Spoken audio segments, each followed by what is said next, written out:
Первый этап изучения. Учимся правильно брать ручку. Рука находится в положении palm down. Объяснение этому термину есть в видео о терминологии пенспиннинг на моем канале. Возьмите ручку выше середины в слот 3-4 между верхними фалангами. Основная часть ручки смотрит вниз. Это начальная позиция выполнения трюка. Второй этап. Учимся выкидывать ручку из слота. Для этого сделайте движение рукой сначала вперед, затем назад.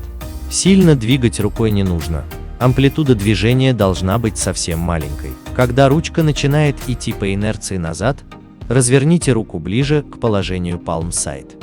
И в тот момент, когда ручка идет назад и вы поворачиваете руку, согните мизинец, чтобы толкнуть ручку.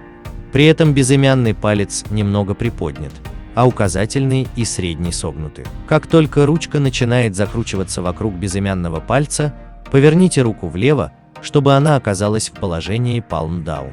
Давайте по порядку. Рука идет немного вперед, после чего назад. В тот момент, когда ручка начинает идти назад, вы поворачиваете руку. Тогда сгибаете мизинец и в то же время приподнимаете безымянный палец, а указательный и средний в этот момент согнуты. И когда ручка закручивается вокруг безымянного пальца, поверните руку в положение palm down. Ручка вылетает из слота. Последний этап. Учимся ловить ручку.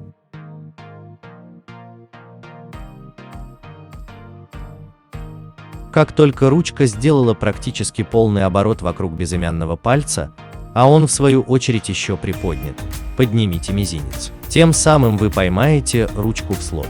Трюк готов. Важные моменты. Первое. Вращение ручки должно быть параллельно полу, то есть горизонтально. Второе.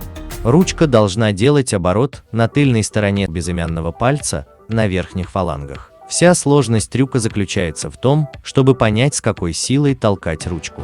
Если толкнуть слишком сильно, ручка улетит. Если слишком слабо, не закрутится вокруг безымянного пальца. Нужно найти золотую середину. С практикой вы ее найдете. На этом все. Удачи в изучении!